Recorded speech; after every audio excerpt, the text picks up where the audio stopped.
Our intention is that this webinar and a new tool that we'll release next month will help you start planning to expand access to service coordination in your community. Thank you so much for joining us. Again, the title of the webinar is Expanding Access to Service Coordination, 2 Models of Braiding Funding.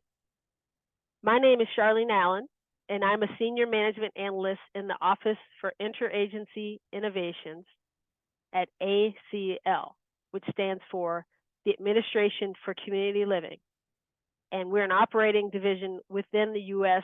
Department of Health and Human Services. I will be serving as the facilitator for today's webinar, and it's a privilege to have so many of you here with us. Your active involvement in this webinar is essential for us to have an engaging discussion. So let's get started. All right, let's move to slide 3. All right, first, there are a few housekeeping items we want to address. This meeting is being recorded. By staying to participate, you are consenting to the recording. Also, all attendees have been muted for audio quality. One hallmark of our webinars is active participation from attendees. So please frequently use the chat to make comments and submit your questions at any time using the Q&A feature in the Zoom dashboard. Please use the Q&A and not the chat for your questions.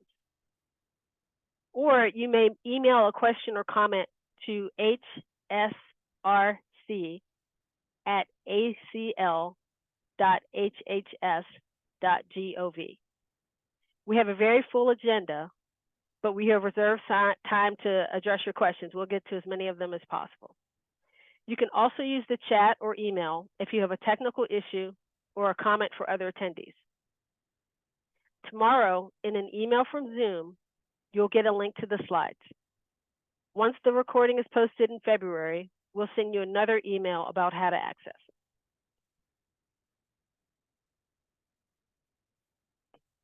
Next slide. Today, an ASL interpreter will be visible throughout the webinar.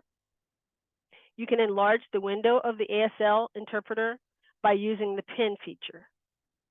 Simply click on the ASL interpreter's window and select the pin icon to make their window larger.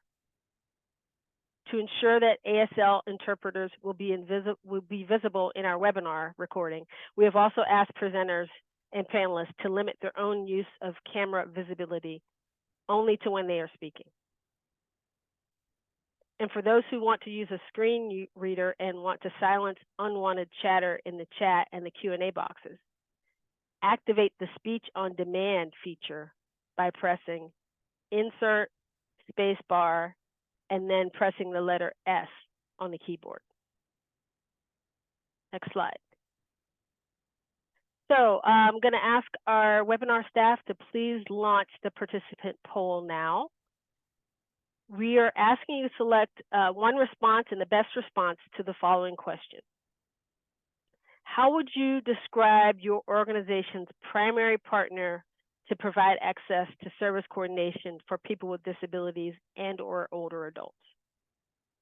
So your options to respond are: we primarily partner with housing owners, managers, or agencies. Next choice is we primarily partner with aging and or disability organizations.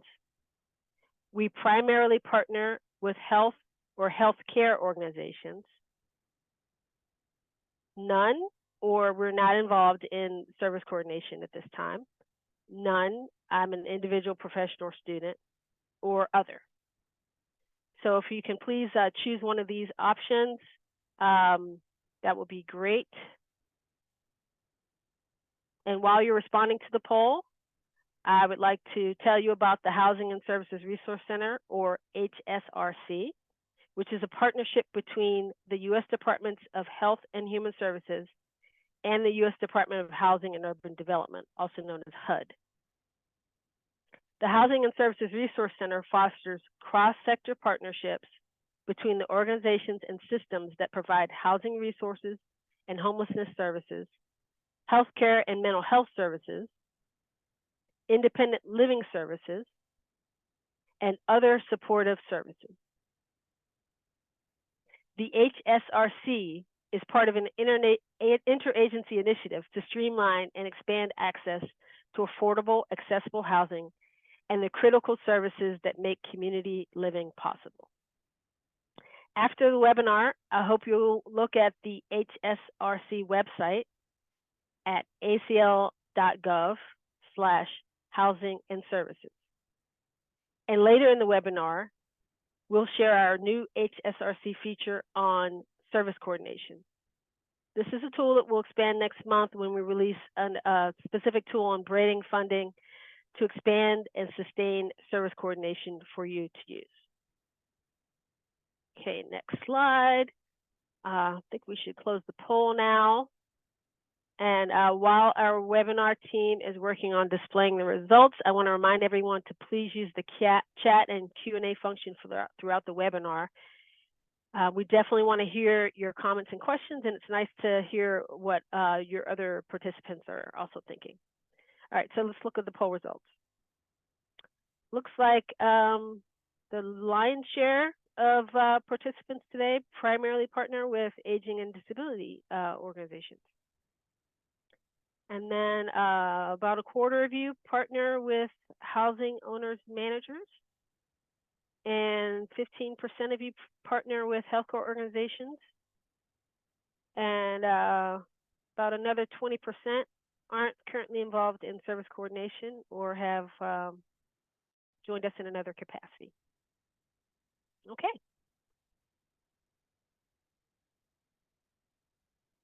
Excuse me. I'm also testing out my cough suppressant medicine, so please bear with me. Thanks again for responding to the poll. Now we have a highly diverse cross-sector audience here, so I'm going to start us off by explaining what we mean by the term service coordination, and that'll help set the stage for our presenters. So for the next slide, service coordination from a broad perspective assists individuals in finding, selecting, connecting with, and managing the supportive services that they want and need. Some types of service coordination include person-centered counseling, options counseling, care coordination, and care management. Now, exactly what service coordination is depends on the setting, the provider, the population served, funding requirements, and other parameters. Some of you today may be wondering how this relates to HUD's framework for service coordination that is provided in some HUD-assisted housing. Well, I can assure you that there is much overlap, including with ACL's values and priorities. Because the HSRC focuses on the full array of housing in the community, we've been looking at service coordination more broadly, which includes recognizing additional frameworks like person-centered counseling. So many people with disabilities and older adults need a variety of supportive services, such as home-delivered meals, personal care, or transportation, just to name a few. I think we need to be on the next slide. Or not quite. That's okay. You can leave it there. Now, it can be difficult for an individual to identify the full range of supportive services available to them in the community. They may find it challenging to have to compare options, to complete a confusing application process in some cases, and navigate new and complex systems to make arrangements. These types of difficulties can result in people having unmet needs for supportive services, which in turn can contribute to housing instability and poor health. And that's why having assistance from a service coordinator can make a real difference in their lives. They get assistance learning about their options, help with applications, help coordinating different providers, and scheduling services. Of course, at times, individuals must be able to choose which, if any, services they want to apply for or access. This also means that use of service coordination must be voluntary. It can't be a requirement for obtaining or maintaining housing. So although service coordination is an effective way to support people with disabilities and older adults with living stably and independently, it is an underutilized approach in many communities. So today you're going to learn about two models that have been expanding service coordination so that it is more readily accessible. These models are braiding different sources of funding together so that older adults and people with disabilities have sustained access to service coordination. And when we talk about braiding, you should think about braiding hair, in which different strands are woven together.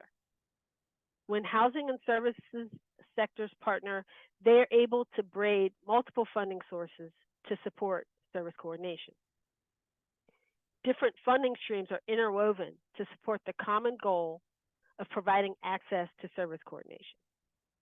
And while the goal is shared, the partners have arrangements in which each uses their sources of funding to contribute the trained professionals, communications, data systems, space, and more to bring service coordination into neighborhoods and across the community. So before I introduce the presenters, we'd like you to use the chat to tell us who in your community has the greatest unmet need for service coordination.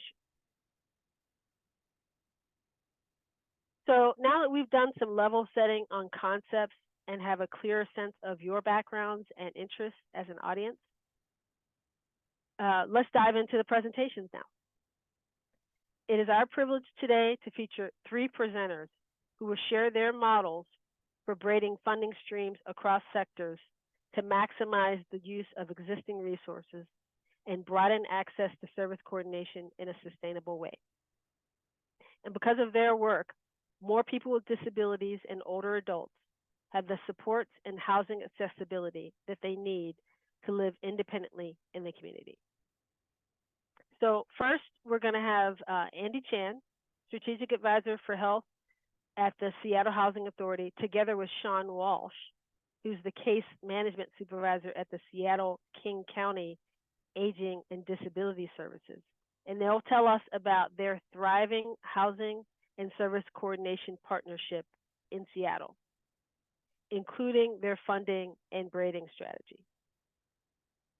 So after their presentation, they're going to turn things over to Caroline Bosch, Chief Operating Officer at the Kelsey, to learn about how they have figured out a way to bring service coordination into their inclusive housing developments by braiding funding. And that's an innovative model that can help you start thinking about how to expand the reach of service coordination in your community. So Andy and Sean, the floor is yours. Thank you, Charlene. Hi, my name is Andy Chan. I am, as Charlene said, the strategic advisor. A strategic advisor at the Seattle Housing Authority. I work in the Housing Choice Voucher Department. Prior to that, I was in the Policy Department, and prior to that, I was in the Housing Operations Department. Before I worked at Seattle Housing Authority, I did work for Aging and Disability Services, and I also provided quality assurance for the Providence Health Housing System, which has properties in 4 different states now. Sean. Well, hey, everybody. My name is Sean Walsh, and as noted, I'm a case management supervisor with the City of Seattle Aging and Disability Services. I manage our Seattle Housing Authority program. And like Andy, I have a background in direct service. I ran a home care program for about 10 years. I've been a case manager in buildings and have basically been hanging around housing providers and connecting with the residents for a long time. It's great to see everybody here and seeing all the introductions on the for everybody around the country. Pretty amazing group. Thank you for having us. Next slide, please. So I wanted to do a bit of a brief introduction to Seattle Housing Authority. Seattle Housing Authority, commonly known as SHA, is a large public housing authority. It houses over 31,000 individuals in over 16,000 households throughout the city of Seattle, Washington. SHA opened the first racially integrated public housing development in the United States in 1942. Around half the people we house live in properties that we own or manage, and the other half live in properties that are privately owned or owned by partner agencies under the Housing Choice Voucher Programme, which is commonly known still as Section 8. A lot of what we will be talking about today is focused on a subset of our housing, that is, in our low-income public housing high-rises and senior housing.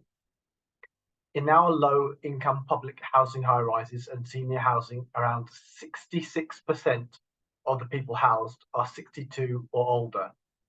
An additional 18% are people under 62 with a disability. So basically, a lot of people with some degree of functional impairment, be it physical health or behavioural health. A couple of other demographics of note are that in this population, over half are Black, Indigenous, or people of colour.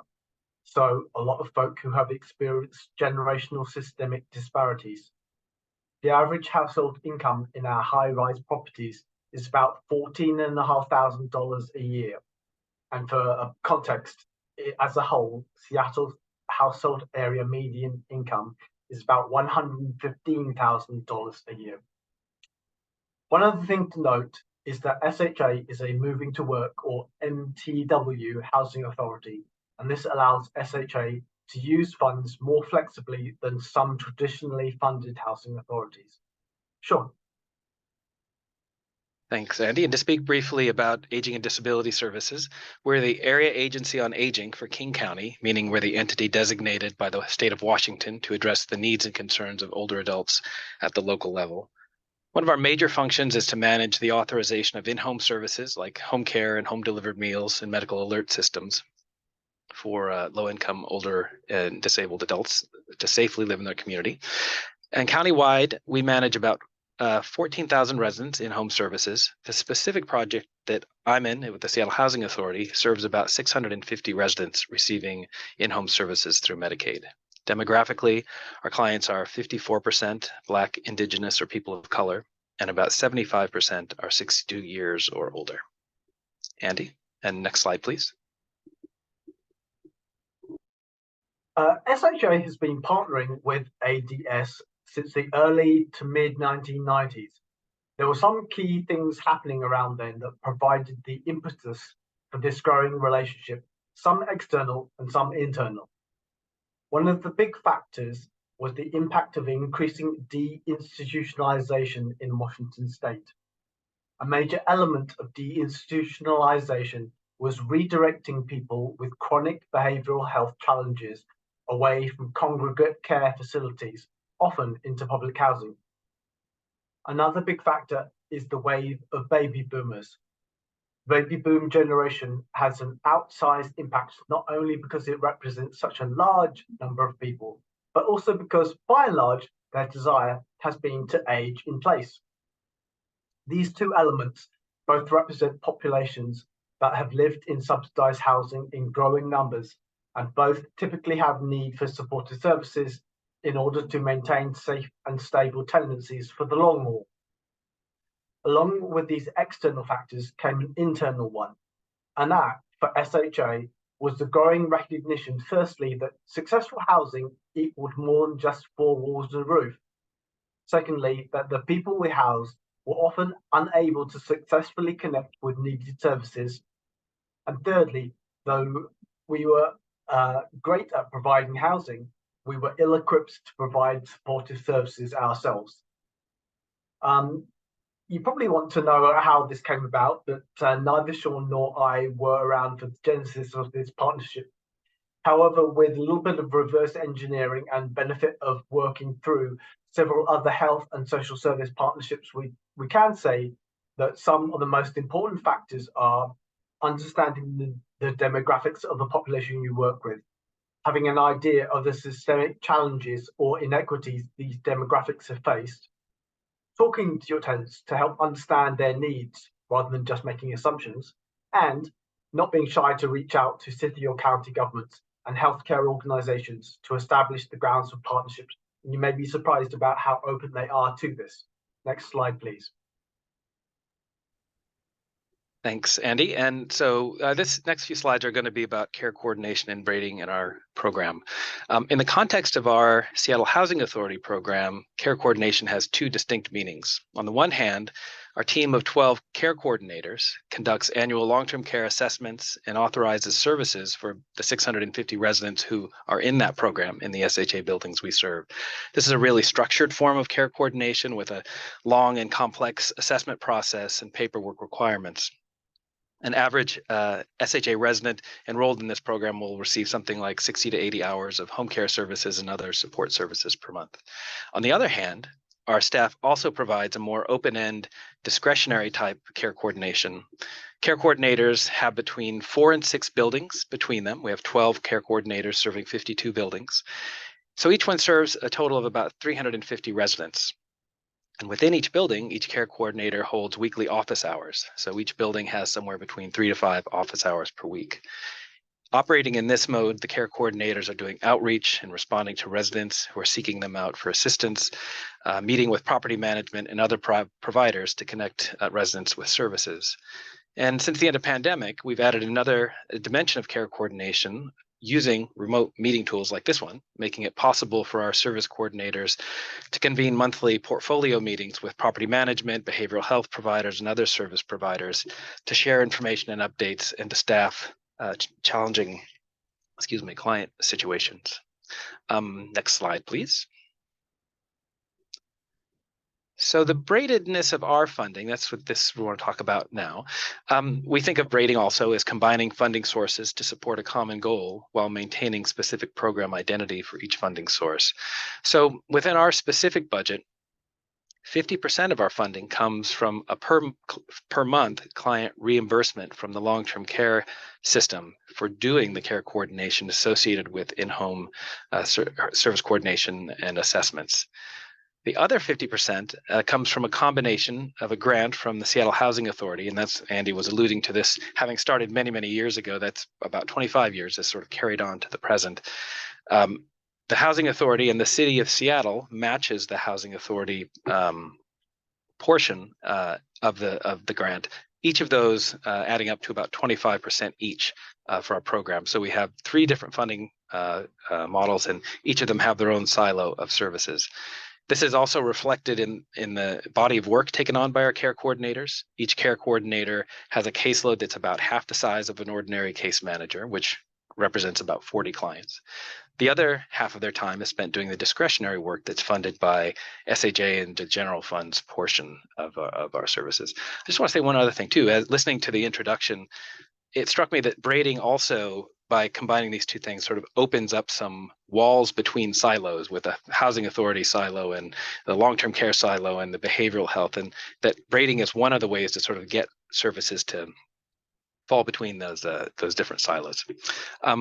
Next slide on impact. So impact is sometimes a difficult thing to measure. To understand the impact within these communities, we've tried to compare access to long-term care services within different housing providers with similarly demographic clients. And what we found is that within SHA communities, between 20 and 25% of its residents are utilizing long-term care services. When we look at other similar communities, the number is more like 8 to 12% of its residents using long-term care services. Trying to sort of compute this in terms of dollars is not easy, but the net amount of services received by SHA residents is about $40 million a year in long-term care services, mostly in the form of things like home care. If we were not there, there's about $4 or $5 million worth of services that would likely not be in these communities. So looking at it one way as a return on investment, the $500,000 contributed by SHA results in about $4 or $5 million worth of services to residents. There are a few other less tangible impacts too. People having quicker access to new long-term care programs in the state of Washington, really dynamic long-term care system. We coordinate with emergency service providers and other municipal departments like the fire department to respond to challenging situations. And coordination around disaster preparedness and response is an important part of our relationship. This was really true during the COVID pandemic, where we partnered on extensive COVID vaccination outreach and responding to displacement events like fire or weather emergencies here in Seattle. Next slide, please. And Andy, I think you're up. Excellent. Yeah, I mean, ADS has been the one long-term partner for SHA over the course of over 25 years. we've had other partnerships involving additional things, including more recently behavioural health. And going forward, SHA continues to look at ways to leverage more cross-sector funding. A recent example was the introduction of an intensive care coordination program called Foundational Community Supports into our properties. Foundational Community Supports has sustaining funding through Washington's 1115 Medicaid Transformation Project. But providers were struggling to establish the program in Seattle, and not least because there were no startup funds attached to this program. So, for a modest investment of $20,000 from the Seattle Housing Authority in seed money, we were able to establish a program that has brought hundreds of thousands of dollars of services to people in our properties who were enrolled. Our interest in the health and housing interconnection has also led to several data partnerships. Probably the key one is between Seattle Housing Authority and our regional public health department. This collaboration has resulted in several products of value: a health utilization dashboard, the URL for which we have on this slide. They helped us identify which communities and which demographics needed more active outreach during the COVID vaccination efforts. And they led some recent groundbreaking research on health and income outcomes after exiting from federal housing subsidy. Sean. Yeah, and in our last minute or two that we have, talking about interesting next steps, one thing we're really excited about trying out that is a function of our relationship with the Housing Authority. A major issue in Seattle and probably everywhere is the supply of caregivers in our area, home care workers. We are an expensive city, and that's really challenging. And one of the opportunities we're looking at is using housing as a way of concentrating caregivers also, so that we have a model called community personal care or cluster care. That's essentially a way of making caregivers more efficient by locating them in a building or two buildings close together and serving people in smaller increments of time, maybe 15 or 20 minutes or half an hour, doing tasks like medication reminders, coming back repeatedly during the day. That's not the model of long-term care as we know it right now, but it is a way of making caregivers more efficient by serving more people and guaranteeing longer 8-hour shifts total for caregivers. And yeah, something we're really excited about experimenting with this summer. We're looking at the summer later this year as trying to, with the support of our state partners, putting that project together. And I think that's the end of our presentation. Slide, I believe. If we go to the next one. We'll move to the next. There you go. Yeah, so just I think everybody will be getting these slides eventually, but and there will be a Q&A, so you don't need to ask questions at this point. I'm sorry, don't need to send us anything at this point in time, but anything that doesn't get answered, feel free to email us directly. And now I believe we're over to Caroline. Thank you. I am having trouble starting my video. This is the host. Oh, I just got the notification. All right. Great. Hello. Thank you so much for having me here today. As Charlene noted, I am Caroline Bosch. I am the COO at the Kelsey. And I'm going to give myself a little bit of grace where Charlene said we have figured out. I would say us as an organization, we are figuring out how to braid service coordination dollars into the housing that we build. And but the good thing about us is we are always sharing our learnings. And so as we experiment with our projects, which I'll get into in a little bit, we are so excited to share with you all what we've learned so far and what we continue to aim to learn through our approach to service coordination. A little bit more about the Kelsey. We are a dual mission organization. That means we both develop housing and advocate for housing. And the housing that we advocate and develop is affordable, accessible, and inclusive. When we say inclusive, that means for people with and without disabilities. Next slide. We really look at our interventions across three different areas. As I noted, affordability. So we have we do some housing finance work. Accessibility, we have a set of design standards about how you can go beyond code within your buildings. But today we're talking about inclusivity. What are the resident services that you or any housing developer or service agencies or housing authority or whomever works within the housing ecosystem can integrate within their within the homes that they provide to their community. And we'll be focusing on that today. And so my day job is really focusing on the housing, finance, and development side. However, I come to this work as a lifelong service coordinator for my mother who has significant disabilities and has struggled to live independently. So we took a lot, just like this learning that I take to my day job every day. All of the work that we've done has been centered on the voices of people with disabilities, on what are the housing needs that they need, what are the gaps within housing that they've experienced, and how do we design those interventions across affordability, accessibility, and inclusivity. To the next slide. And as the previous speakers noted, that there is an ugly history of institutionalization in the United States, and so our role is to and all of us on the line today is to really create a better integrated future for people with disabilities.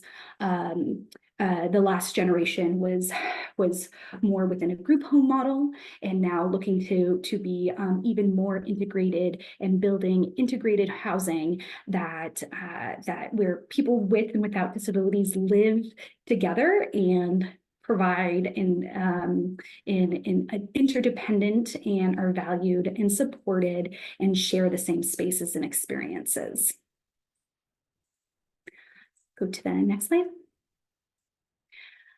And we do all this through our approach through the triangle of community living. You may have seen this in other, this is a common framework that folks adopt a lot.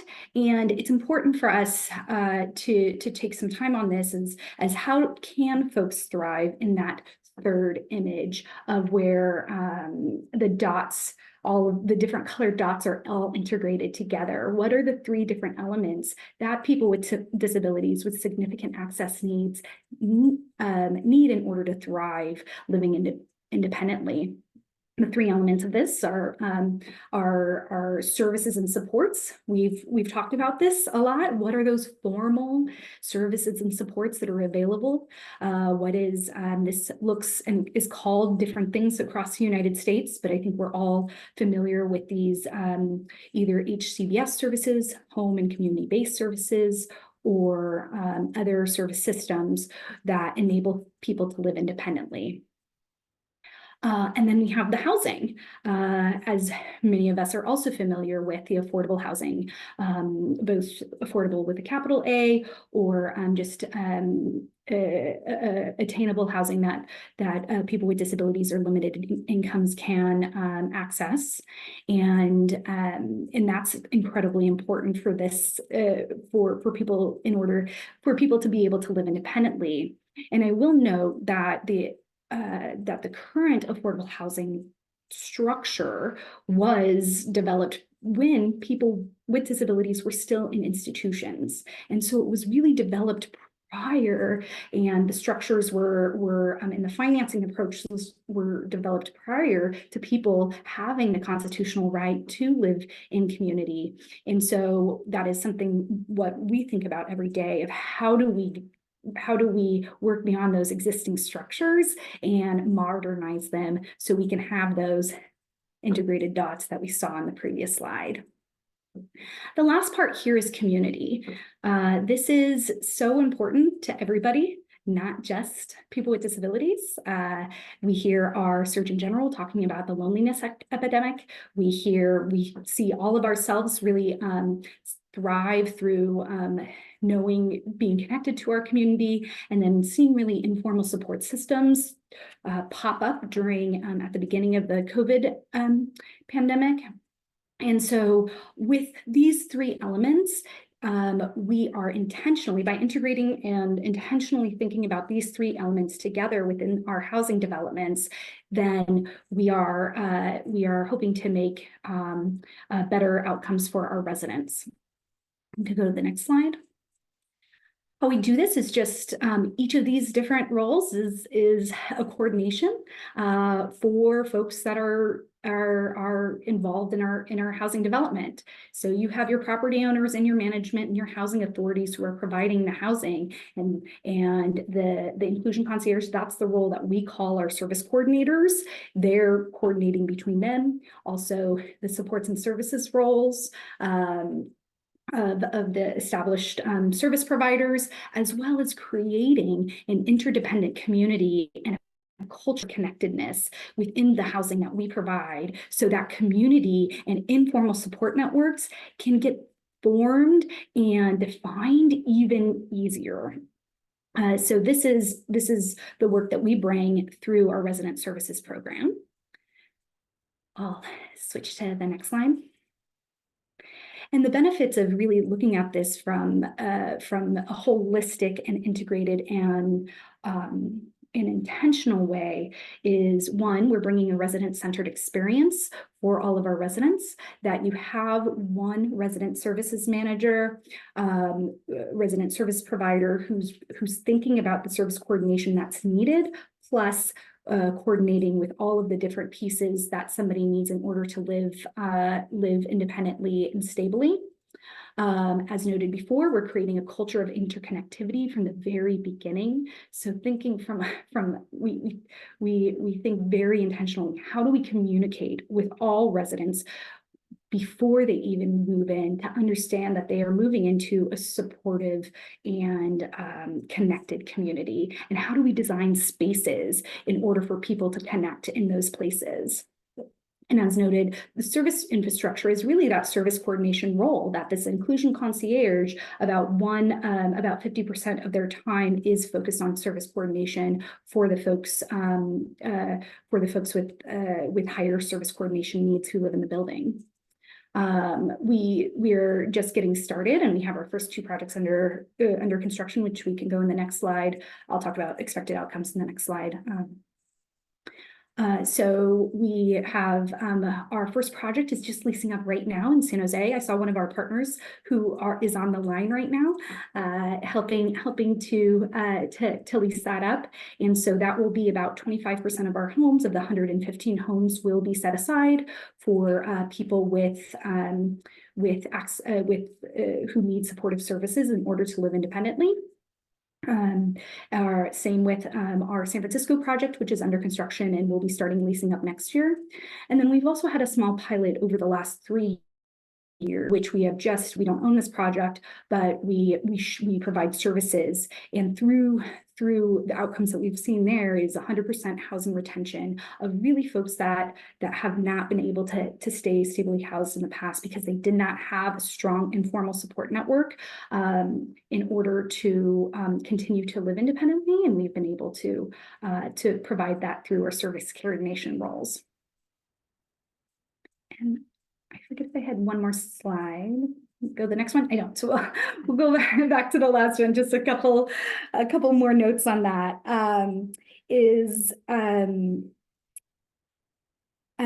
Service. I wanted to talk about the braiding, the cost braiding on each of these. So what we've done is really taken, for these first two projects, taken the operating budget and making sure there's a very robust resident services budget within those.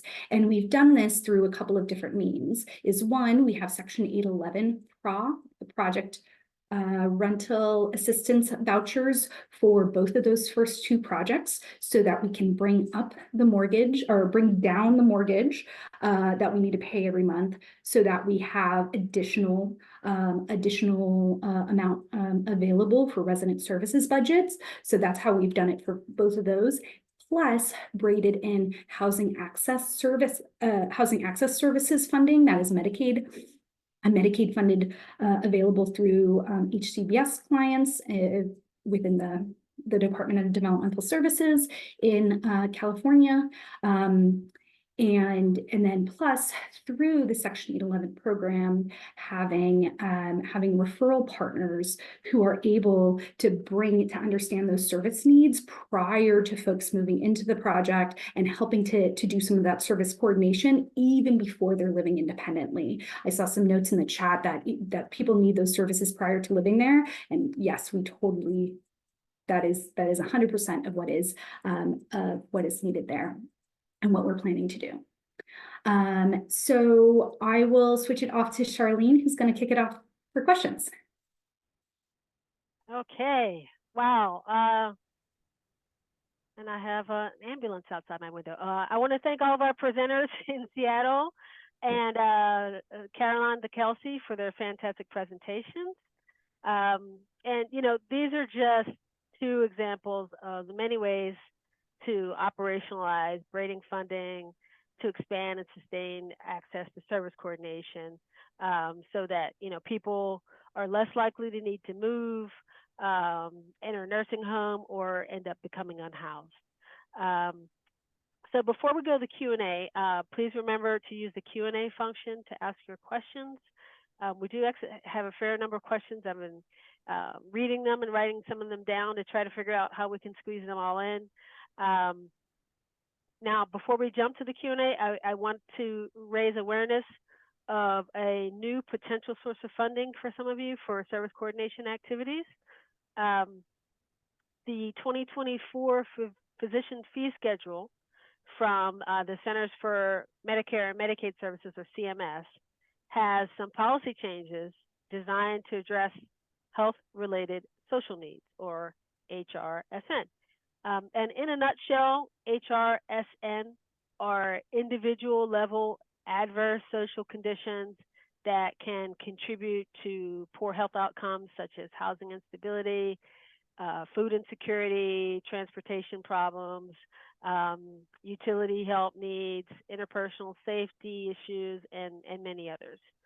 So now, this is a very complicated area, and I'd have to spend another 5 hours on this webinar to explain it all. But we wanted you to know that the physician fee schedule basically creates new services that support activities that relate to service coordination. And just to highlight a few, these include person-centered assessment, home and community-based care coordination, care transition support, social and emotional support, and other services that enable holistic person-centered care. And because there are so many important technical details involved in the implementation of these new opportunities, we really want to encourage you to start with the sources shown on the next slide. Move to the next slide. We have some links for you, and they're also going to be put in the chat. And you know, these links will help you start to research this. And in a follow-up email tomorrow, we're gonna, in addition to sending the slides, we're gonna share these links again. And so, you know, you will be able to learn with many of the rest of us on how to implement this. And there are some entities, including organizations and resource centers at ACL, that are helping to explain kind of how these new billing flexibilities actually work. So it's an exciting area for definitely enabling more people to be provided with supports in the community. Okay, so thank you for putting so many excellent questions in the Q&A. Gonna try my best to get to them and to see if we can get our panelists to answer. I guess let me start with the Seattle team. There were a couple very specific questions. A couple people wanted to know more about whether or not your care coordinators, any of them live on site, or if they basically engage during office hours in the various locations, or other kind of ways that they interact. Yeah, we don't have an on-site living arrangement. They're actually separate from the housing provider, and Seattle Housing Authority at one time used to have live-in property managers, but at this point they just have people that are coming to spend office hours there. So this isn't a 24-hour staffing or anything like that. Okay. And can you say a little bit more about the cluster care model and how that relates to Sure. Well, maybe we'll come back next year and talk even more about it. It's sort of been around as an idea for a long time and takes for a basis the idea, kind of like what happened with our program, where you see clusters of people together living in close proximity to sort of take advantage of that by providing 1 or 2 or 3 staff rather than having dozens of people come in. So it's fairly complicated because it requires and home care agencies, housing providers, and case managers all to be working together, identifying the people who are eligible for services, and then having 2 or 3 caregivers going between these folks, rather than what's usual. What Medicaid always liked was 2 or 3 hour shifts of caregivers. But we all know that actually people need help in much smaller increments, 15 minutes, half an hour, rather than these large blocks of time. So it's really an effort to get at that. It's been around as a concept for a while in the Northwest and in the Pacific Northwest in Seattle, which just hasn't been rolled out at scale. And as we ponder the shortage of caregivers that we have now and are likely to have more in the future, it seems like a really good way, but one that takes many silos to get together to make work efficient for caregivers and actually for clients too, who would prefer to have people just for the time that they need them rather than long blocks of time. Okay. Yeah. Great, thank you. So a question for all 3 of you in terms of the way that residents that receive your services are engaged in kind of participating in like how the services are set up and providing feedback and input and like helping kind of steer the approach. How do you facilitate the engagement of the people that you serve, including people with disabilities?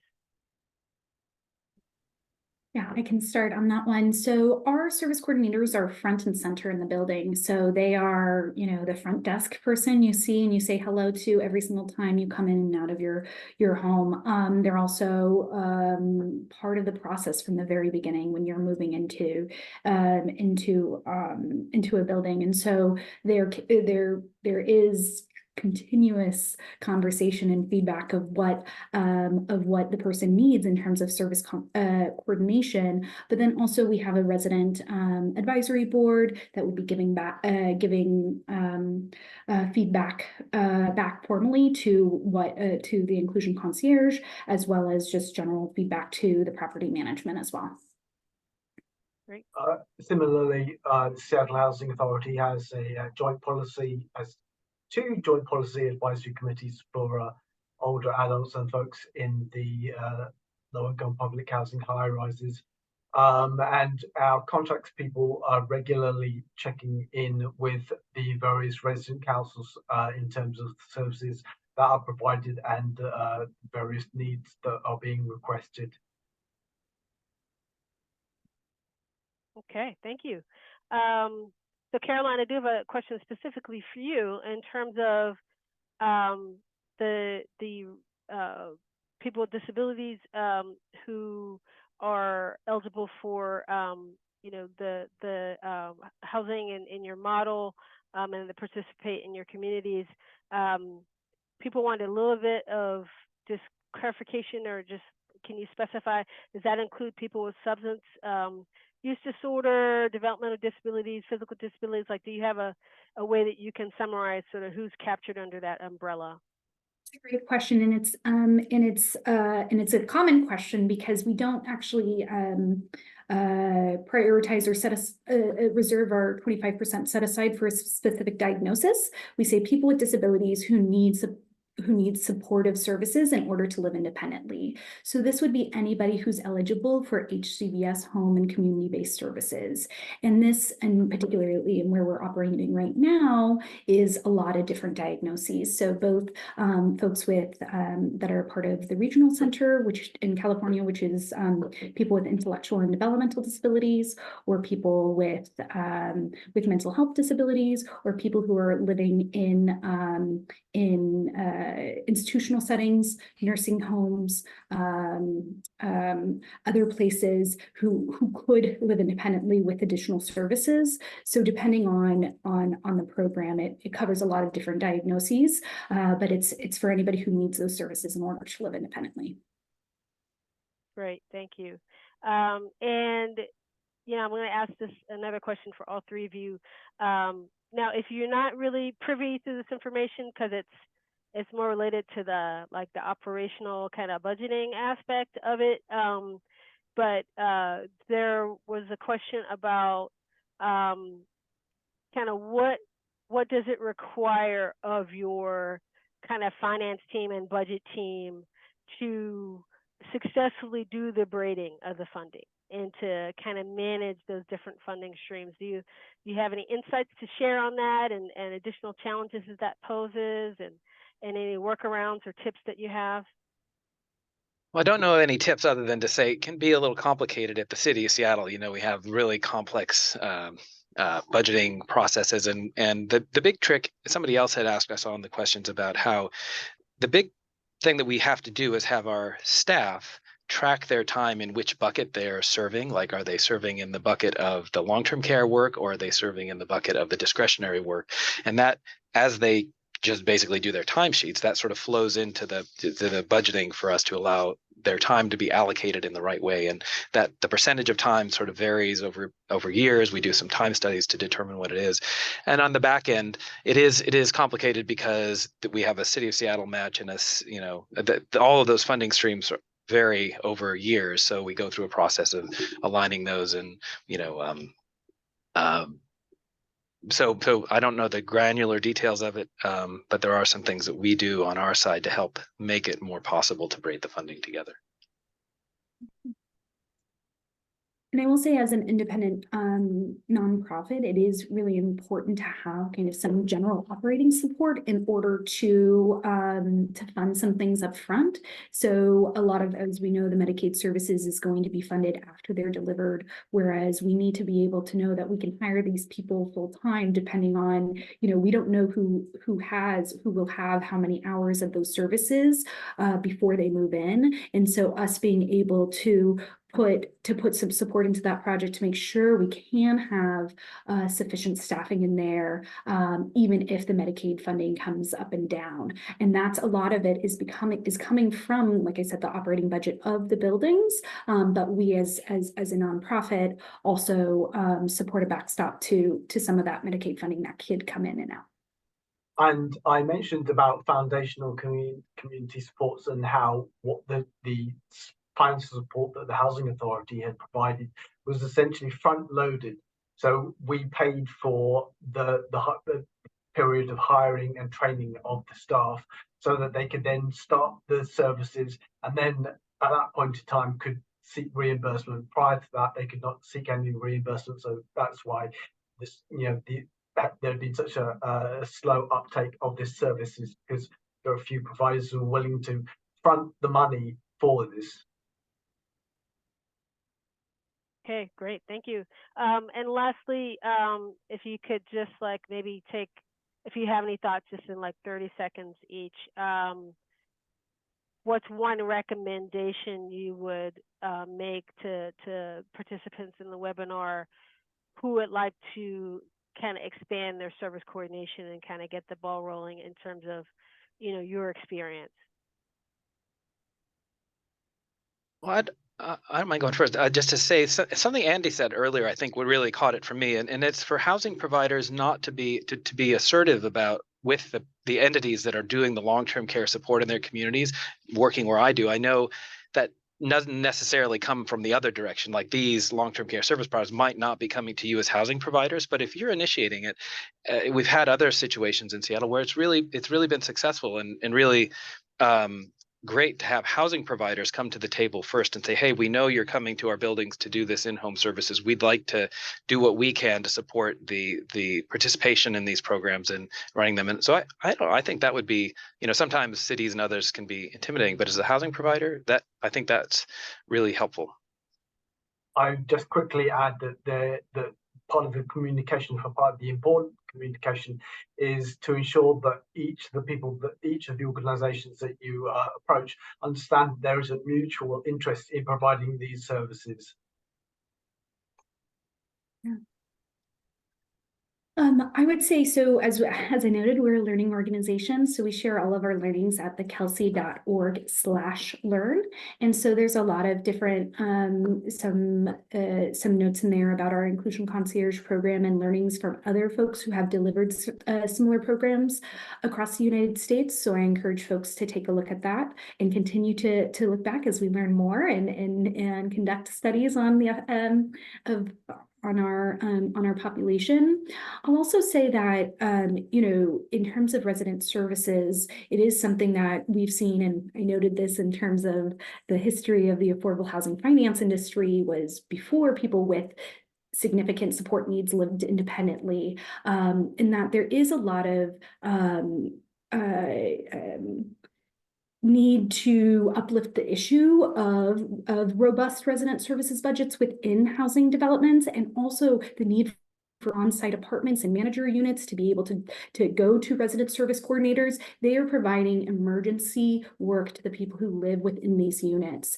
And so all of the work that we're doing across the United States, in order to make the folks who kind of dole out the funds understand the need for a robust resident services budget within new buildings is really important for us all to kind of think about and elevate when we're talking to our financing partners. Absolutely. Great. All right. Thank you so much for answering those questions. There are a bunch of other questions that I didn't get to and that we've run out of time, unfortunately. Hopefully we will be able to review those and maybe address them in a future webinar. There were certainly a lot of questions around homelessness that I'm just looking at the clock. I don't think we have time to address right this moment, but we do have a lot of active partnerships with HUD and ASPE and SAMHSA and others around homelessness. I think we'll have additional opportunity to engage on how service coordination aligns with addressing homelessness and the housing first approach and other things. So more webinars. All right, so again, I want to honor everyone's time. Want to thank our presenters for finding ways to succinctly and effectively share how they're braiding funding to sustain expanded access to service coordination. I think all of us learned about a few strategies maybe we can act on in the coming weeks and months. And tomorrow in an email from Zoom, you'll get a link to the slides and many of the useful links that we shared on the screen and some others. Also, everyone will get an HSRC email message when the recording has been made available. And I'd like to highlight a few resources for your work. So again, we're going to post the recording of this webinar and the slides on the HSRC website, which you see the URL there on your screen. And staff are putting the URL in the chat as well. And coming up, we have a new website feature that will focus on service coordination. It's still in kind of beta mode and we're building it out. But, and the staff have put the link in the chat as well as showing it on the screen. But, you'll be able to go there to find our initial collection of technical resources on service coordination. And in a few weeks, we'll add our first service coordination tool. It actually has a written summary about the Seattle partnership and the Kelsey model with a little bit more information, as well as some more funding sources for service coordination, more than we've even had time to discuss today. So I think you'll definitely appreciate that, and we look forward to sharing it with you. If you register for today's webinar, we're going to send you a notice when the new tool is released as well. So I want to ask each of you to take a few minutes, if you can, to answer our short feedback form. It's very short. Staff is putting the link in the chat. There's only 5 questions. So we want you to rate different aspects of your experience with us today. If you have other comments, you can also provide them. And please note, we do read the comments and try to find ways to act upon your input and your suggestions. And, you know, we learned so much from all of you, and we encourage you to tell us about your own innovative practices. You can use our HSRC email, which is hsrc.acl.hhs.gov.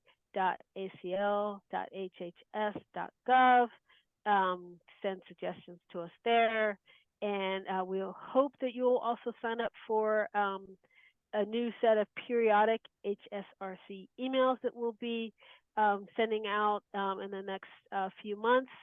And finally, I definitely want to thank everyone that helped put this together. We want to thank our new additions and U.S. Aging staff and our ASL interpreters, Judith and Luciana. Thank you so much. And Anthony, our captioner. Thank you all for your role in producing today's webinar. We're grateful to all of you who joined us today, and I want to say thank you and have a great afternoon.